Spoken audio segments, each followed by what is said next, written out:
हरे कृष्ण। राधे राधे। ध्रुव को अपने पिता उत्तानपाद की गोद में बैठने का यत्न करते हुए देख क्रोधित हुई सौतेली माता सुरुचि ने जब ध्रुव से ये वचन कहे, यदि तुझे राज सिंहासन की इच्छा है तो तपस्या करके परम पुरुष श्री नारायण की आराधना कर, उनकी कृपा से मेरे गर्भ में आकर जन्म ले। तब बालक ध्रुव माता सुनीति के यह समझाने पर कि जन्म मृत्यु के चक्र से छूटने की इच्छा करने वाले मुमुक्षु लोग निरंतर प्रभु के चरण कमलों के मार्ग की खोज किया करते हैं, तो स्वधर्म पालन से पवित्र हुए अपने चित्त में श्री पुरुषोत्तम भगवान को बिठा ले तथा अन्य सबका चिंतन छोड़कर केवल उन्हीं का भजन कर।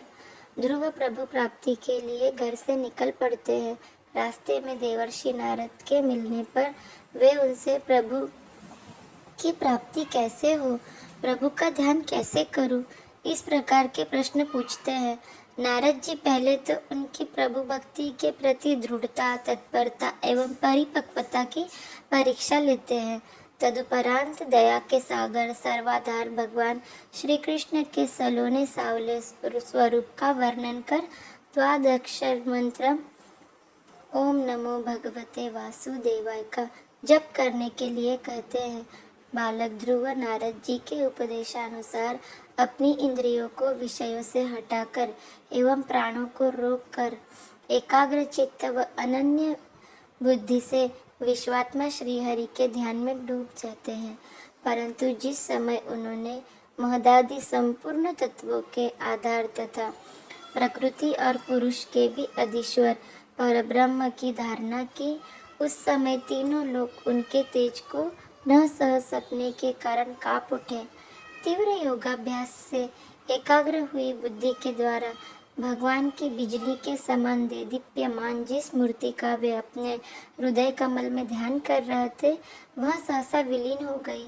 इससे घबराकर उन्होंने ज्यों ही नेत्र खोले कि भगवान के उसी रूप को बाहर अपने सामने खड़ा पाया।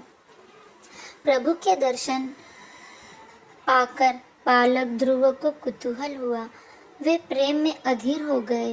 उन्होंने पृथ्वी पर दंड के समान लौटकर उन्हें प्रणाम किया। फिर वे इस प्रकार प्रेम भरी दृष्टि से उनकी ओर देखने लगे मानो नेत्रों से उन्हें पी जाएंगे, मुख से चूम लेंगे और भुजाओं में कस लेंगे। वे हाथ जोड़े प्रभु के सामने खड़े थे और उनकी स्तुति करना चाहते थे, परंतु स्तुति किस प्रकार करें यह नहीं जानते थे। सर्व अंतर्यामी हरि उनके मन की बात जान गए। उन्होंने कृपापूर्वक अपने वेदमय शंख को उनके गाल से छुआ दिया। शंख का स्पर्श होते ही ध्रुव को वेदमयी दिव्य वाणी प्राप्त हो गई और जीव तथा ब्रह्म के स्वरूप का भी निश्चय हो गया। वे अंतत्य भक्ति भाव से धैर्य पूर्वक विश्व विख्यात कीर्तिमान श्री हरि की स्तुति करने लगे। प्रभु, आप सर्वशक्तिमान सर्व संपन्न हैं। आप ही मेरे अंतःकरण में प्रवेश कर अपने तेज से मेरी इस सोई हुई वाणी को सजीव करते हैं तथा हाथ, पैर, कान और त्वचा आदि अन्य इंद्रियों एवं प्राणों को भी चेतनता देते हैं। मैं आप अंतर्यामी भगवान को प्रणाम करता हूँ। भगवान, आप एक ही है, परंतु अपनी अनंत गुणमयी माया शक्ति से इस महदादि संपूर्ण प्रपंच को रचकर अंतर्यामी रूप में उसमें प्रवेश कर जाते हैं। फिर इसके इंद्रियादि असत गुणों में उनके अधिष्ठातृ देवताओं के रूप में स्थित होकर अनेक रूप में भासते हैं। ठीक वैसे ही जैसे तरह तरह की लकड़ियों में प्रकट हुई आग अपनी उपाधियों के अनुसार भिन्न भिन्न रूपों में भासती है। नाथ, सृष्टि के आरंभ में ब्रह्मा जी ने भी आपकी ही शरण लेकर आपके दिए हुए ज्ञान के प्रभाव से इस जगत को सोकर उठे हुए पुरुष के समान देखा था। दीन बंधु, उन्हीं के आपके चरण तल का मुक्त पुरुष भी आश्रय लेते हैं। कोई भी कृतज्ञ पुरुष उन्हें कैसे भूल सकता है। प्रभु, इन शवतुल्य शरीरों के द्वारा भोगा जाने वाला इंद्रिय और विषयों के संसर्ग से उत्पन्न सुख तो मनुष्यों को नरक में भी मिल सकता है। जो इस विषय सुख के लिए लालायित रहते हैं और जो जन्म मरण के बंधन से छुड़ा देने वाले कल्पतरु स्वरूप आपकी उपासना भगवत प्राप्ति के सिवाय किसी अन्य उद्देश्य से करते हैं, उनकी बुद्धि अवश्य ही आपकी माया द्वारा ठगी गई है। नाथ, आपके चरण कमलों का ध्यान करने से और आपके भक्तों के पवित्र चरित्र सुनने से प्राणियों को जो आनंद प्राप्त होता है वह निजानंद स्वरूप ब्रह्म में भी नहीं मिल सकता।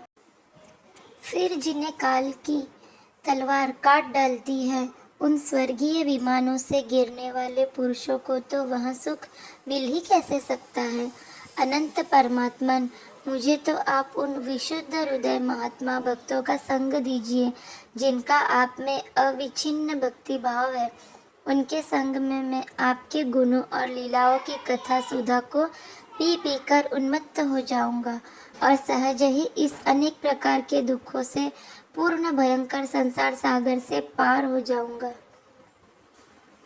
कमलनाथ प्रभु, जिनका चित्त आपके चरण कमल की सुगंध से लुभाया हुआ है, उन महानुभाव को जो लोग संग करते हैं वे अपने इस अंत्यत्य प्रिय शरीर और इसके संबंधी पुत्र मित्र गृह और स्त्री आदि की भी सुध नहीं लेते।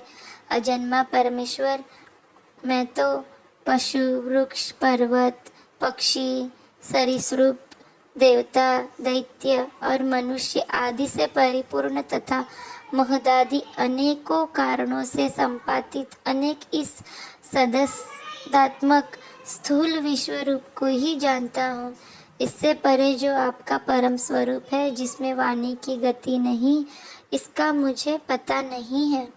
भगवान, कल्प का अंत होने पर योग निद्रा में स्थित जो परम पुरुष इस संपूर्ण विश्व को अपने उदर में लीन करके शेष जी के साथ उन्हीं की गोद में शयन करते हैं तथा जिनके नाभि समुद्र से प्रकट हुए सर्वलोकमय सुवर्ण वर्ण कमल से परम तेजोमय ब्रह्मा जी उत्पन्न हुए, वे भगवान आप ही हैं। मैं आपको नमस्कार करता हूँ। प्रभु, आप अपनी अखंड चिन्मयी दृष्टि से बुद्धि की सभी अवस्थाओं के साक्षी है तथा नित्य मुक्त शुद्ध तत्व सर्वज्ञ परमात्म स्वरूप निर्विकार आदि पुरुष षडैश्वर्य संपन्न एवं तीनों गुणों के अधीश्वर है। आप जीव से सर्वथा भिन्न हैं तथा संसार की स्थिति के लिए यज्ञाधिष्ठाता विष्णु रूप से विराजमान है।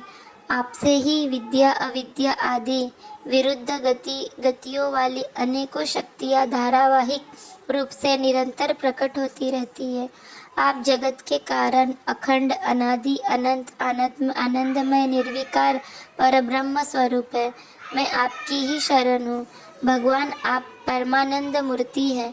जो लोग ऐसा समझकर निष्काम भाव से आपका निरंतर भजन करते हैं, उनके लिए राज्यादि भोगों की अपेक्षा आपके चरण कमलों की प्राप्ति ही भजन का सच्चा फल है। स्वामी, यद्यपि बात ऐसी ही है तो मैं भी जैसे गौ अपने तुरंत के जन्मे हुए बछड़ों को दूध पिलाती है और व्याघ्रादि से बचाती रहती है, उसी प्रकार आप भी भक्तों पर कृपा करने के लिए निरंतर विकल रहने के कारण हम जैसे सकाम जीवों की भी कामना पूर्ण करके उनकी संसार भय से रक्षा करते रहते हैं। जय श्री कृष्ण। राधे राधे।